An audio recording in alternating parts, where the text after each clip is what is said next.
In today's topic, we are looking at the theory of separation of power. Separation of power can be defined as the division of governmental political powers that exists in any given state into the three organs of government.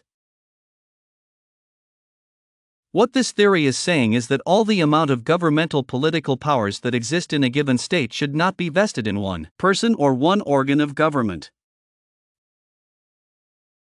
The theory goes further to state that if these powers are divided into the three organs of government, that is, the legislature, executive, and the judiciary, that the chances of dictatorship or tyranny will be reduced.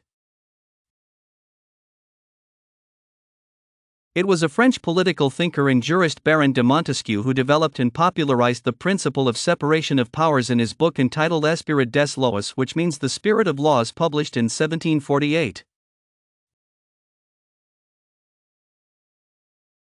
Political scientists like John Locke, Jefferson Rousseau, Jean Bodin, Plato, and Aristotle had earlier expressed their views on the principle of separation of powers.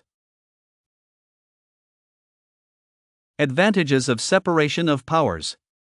Separation of powers guarantees and maintains the right, liberty, and freedom of the citizens. Powers are separated among the organs of government in order to avoid chaos, violence, dictatorship, tyranny, and oppression in a country.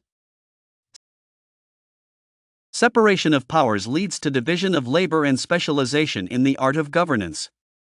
Another advantage of separation of powers is that it results in one organ of government checking the activities of other organs. Separation of powers without unnecessary interference makes it easy for smooth running of government.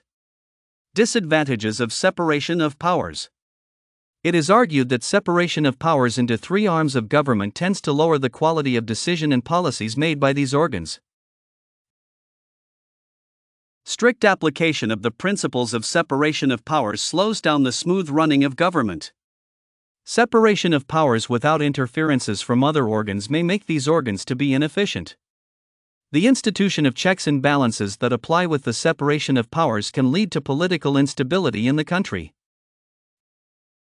The application of the principle of checks and balances may lead to unhealthy rivalry among the organs of government.